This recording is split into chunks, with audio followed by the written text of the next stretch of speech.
आज का हमारा टॉपिक है सेक्शन 53 ऑफ बीएनएसएस। सेक्शन 53 बताता है कि जो अक्यूज पर्सन है ना, एग्जामिनेशन जो कराएंगे उनका पुलिस ऑफिसर, वो मेडिकल ऑफिसर के उसके दोबारा होगा। 51 और 52 में हमने देखा था कि जो एग्जामिनेशन है वो मेडिकल प्रैक्टिशनर के द्वारा होता था। तो यहाँ पर होता है examination of arrested person by medical officer.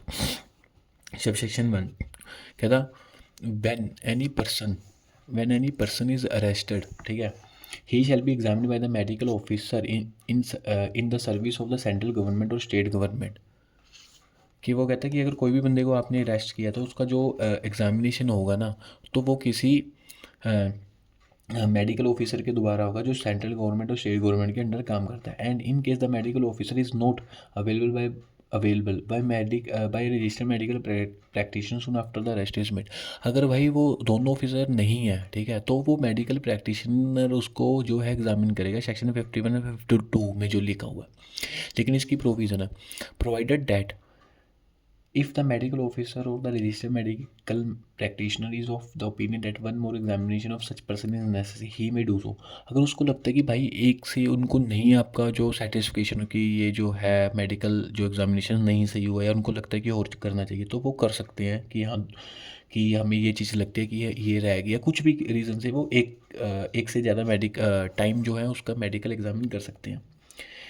आगे उसकी फिर से प्रोविज़न है, कहता प्रोवाइडेड मतलब प्रोविज़न का मतलब ये होता है कि भाई आपने जो ऊपर पढ़ लिया, आप तो उसको ठीक है कि उसका जो सेंट्रल गवर्नमेंट या स्टेट गवर्नमेंट में जो मेडिकल ऑफिसर है उसको वो जो एग्जामिनेशन करेगा।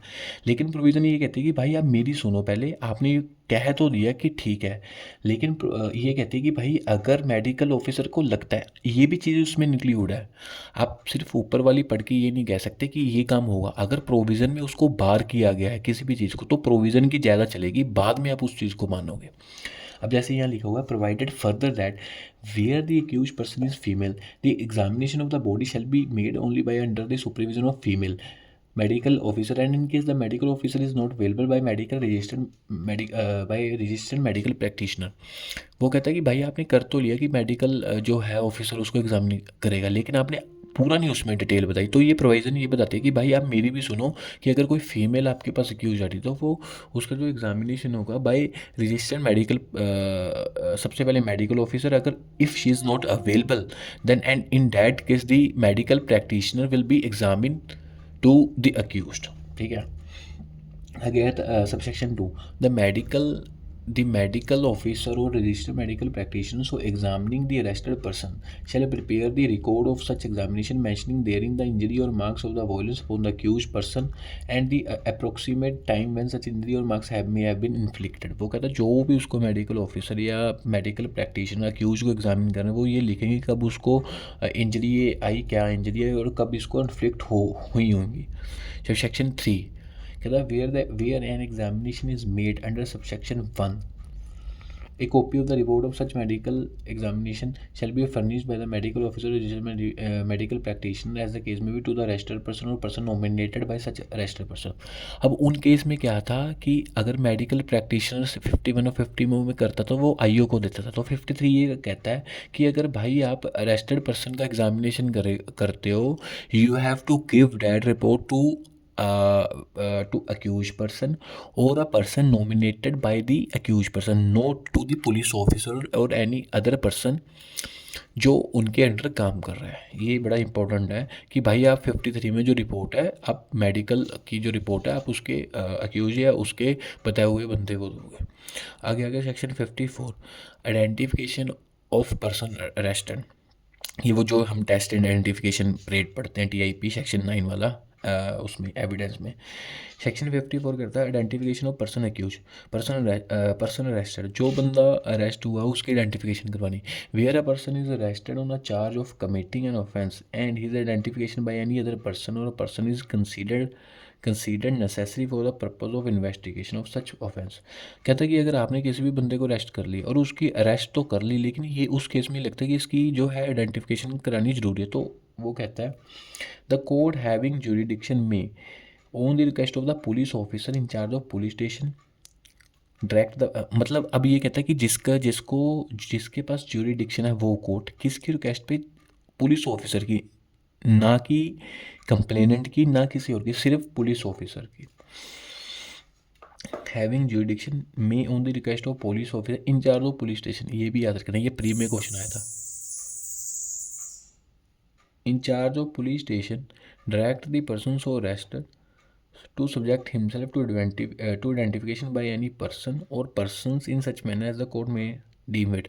ये कहता है कि जो कोर्ट है ना जिसके पास जुरिडिक्शन है on the request of the police officer incharge of police station, उसकी रिक्वेस्ट पे जो बंदे को अरेस्ट किया उसकी आइडेंटिफिकेशन करा सकती है किसी भी बंदे के द्वारा जो कंप्लेनेंट है या और जो भी बंदे हैं जो कोर्ट जैसे डायरेक्ट करती है। इसमें एक प्रोविजन आ गई, provided that if the person identifying the person arrested is mentally और physically disabled such person of identification shall take place under the supervision of magistrate who shall take appropriate step to ensure that such person identifies the person arrested using method that person is comfortable with and identification process shall be recorded by an audio video electronic में। वो कहता है कि भाई अगर जो बंदा उसको आइडेंटिफाई कर रहा है वो फिजिकली या मेंटली डिसेबल है तो वो मैजिस्ट्रेट की सुपरविज़न में होगा और उसको वैसे ही आइडेंटिफाई करवाया जाएगा जिस कंडीशन में वो कंफर्ट फील करता है। ठीक है, ये सारा जो है मैजिस्ट्रेट देखेगा। और ये जो सारा प्रोसेस है जो आप आइडेंटिफिकेशन करा रहे हो या देख रहे हो, वो जो आइडेंटिफिकेशन है ऑडियो वीडियो उसकी वीडियो बनेगी तब जाके वो होगा। नेक्स्ट आ गया सेक्शन 55। सेक्शन 55 बताता है procedure where police officer depute subordinate to arrest without warrant. वो कहता है कि जो पुलिस ऑफिसर है ना वो किसी बंदे को डिप्यूट कर सकती है कि जो अरेस्ट करेगा विदाउट वारंट किसी भी बंदे को जो वो पुलिस ऑफिसर के पास पावर थी। कहता where any officer in charge of police station और any police officer making an investigation under section chapter 13। ये कहता है कि सपोज करो अगर किसी भी पुलिस ऑफिसर के पास पावर है कि वो विदाउट एनी वारंट वो अरेस्ट कर सकता है, वो किसी भी काम या किसी भी कारण वो मतलब उस केस को हैंडल नहीं कर पा रहा या किसी भी रीज़न से उसको कोई हो जो है उसने आके डिप्यूट कर दिया। सपोज करो किसी पुलिस जो ऑफिसर है उसने आगे डिप्यूट कर दिया कि भाई मेरे पास पावर है और तेरे पास भी पावर है, तू इस बंदे को अरेस्ट कर। तो इस सिचुएशन में वो प्रोसेस बता रहा है सेक्शन 55। कहता है requires any officer subordinate to him to arrest without a warrant. ठीक है, any person who may lawfully be arrested without a warrant, वो उस बंदे को डिप्यूट कर सकता है किसी भी पुलिस ऑफिसर को जो उसके सबॉर्डिनेट है कि भाई तू इस बंदे को अरेस्ट कर क्योंकि इस बंदे को अरेस्ट करना जरूरी है और लॉफुल अथॉरिटी है तेरे पास और हम उसको अरेस्ट कर सकते हैं विदाउट एनी वारंट। कहता है he shall deliver to the officer required to make the arrest an order in writing. वो उस पुलिस ऑफिसर को राइटिंग में देगा कि भाई आपने इस बंदे को अरेस्ट करना है, मैंने आपको डिप्यूट किया। A warrant make an order in writing में देगा। Specifying the person to be arrested, specify करेगा इस बंदे को अरेस्ट करना है। एंड द ऑफेंस भी किस ऑफेंस में आप उसको अरेस्ट करें और other cause for which the arrest is to be made, और अदर उसको हो दूसरे भी कारण लिखेगा कि भाई इस कारण से इसकी अरेस्ट हो रही है। And the officer so required shall, कहता जो ऑफिसर को मतलब जिसको डिप्यूट किया गया वो before making the arrest notify to the person to be arrested the substance of the order and if so required by such person shall show him the order. वो कहता है कि आपको डिप्यूट तो कर दिया, आपको भाई अगर जिस बंदे को आप अरेस्ट कर रहे हो ना अगर उसने कह दिया तो आपको you have to show that order. ठीक है, कि आपके अगेंस्ट ये और मेरे पास ये आप जो ग्राउंड है आपको अरेस्ट करने के लिए उसको दिखाएगा। ये सेक्शन 55 है। आगे section 2 nothing in section 1 shall affect the power of police officer to arrest person under section 35। वो कहता है कि भाई जो आपने पढ़ तो लिया लेकिन जो आपके पास 35 में लिखा हुआ ना कि पुलिस ऑफिसर है जो विदाउट एनी वारंट अरेस्ट कर सकते हैं उस चीज़ को जो उसके पास बंदे उस पुलिस ऑफिसर के पास पावर है ना, ये सेक्शन उसमें कोई इंटरफेयर नहीं कर रहा है। जो आपके पास पावर है ठीक है, 35 जो है एक आपको दूसरी चीज़ दे रही है कि आप डिप्यूट कर सकते हो, मतलब 35 और 55 का कोई उस पर इम्पैक्ट नहीं पड़ेगा। Section 56 health and safety of accused person, it shall be duty of that person duty of the person having the custody of an accused to take reasonable care of health and safety of the accused. कहता है 56 में ये बता कि आपने बंदे को arrest तो कर लिया पर जैसे कि वो कस्टडी में ना उसकी ड्यूटी है कि उसका प्रॉपर मेंटेन करे, उसको प्रॉपर सेफ्टी और प्रॉपर खाना दे, उसकी जिम्मेवारी जिसकी कस्टडी में है। सेक्शन 57 बताता है person arrested to be taken before magistrate और officer in charge of police station. 57 ये बता रहा है कि आपने अरेस्ट कर लिया और आपको पुलिस ऑफिसर की ड्यूटी है कि आप या मैजिस्ट्रेट के पास लाओ या ऑफिसर है जो इंचार्ज ऑफ पुलिस स्टेशन उसके पास लेके जाओ। और है इसमें, ठीक है, मतलब मैजिस्ट्रेट को पहले लेके जाना पड़ेगा उसके बाद। A police officer making an arrest without warrant, जो कोई भी पुलिस ऑफिसर जो विदाउट एनी वारंट कोई भी अरेस्ट किसी बंदे को कर रहा है, शेल विदाउट नेसेसरी डिले, यहाँ पर लिखा नहीं हुआ, without necessary delay and subject to the provision herein contain as to bail, take और send the person arrested before a magistrate having jurisdiction in case और before the officer in charge of police station. ये कहता है कि अगर आपने किसी बंदे को अरेस्ट कर लिया तो आपको रीजनेबल टाइम में उस बंदे को जज के सामने पेश करना पड़ेगा। जज नहीं है तो इंचार्ज ऑफ पुलिस स्टेशन, वैसे जज के सामने ही होगा ये। 58 आगे आ गया 58, person arrested not to be detain more than 24 hours. ये आर्टिकल 2022 है आपका। You have the right to life, that is fundamental right, कि आपको 24 आवर्स के बियॉन्ड आपको अपनी कस्टडी में नहीं रह सकते पुलिस वाले, ठीक है।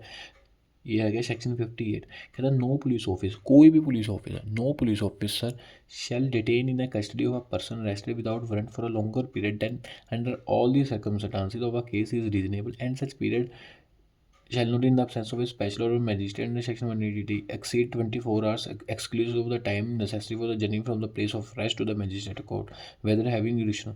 ये कह रहा है कि भाई आपके पास पुलिस ऑफिसर ने अरेस्ट कर लिया, आपने उसको 24 घंटे के बीच बीच में उसको प्रोड्यूस करना, ठीक है। वो टाइम नहीं गिना जाएगा। जैसे सपोज करो आपको दिल्ली से अरेस्ट किया, दिल्ली से अरेस्ट करके आपको कोई 24 घंटा जो लगेंगे आपको मैजिस्ट्रेट के सामने पेश करने के लिए, आपको एक्सक्लूसिव है वो उसको काउंट नहीं करेंगे।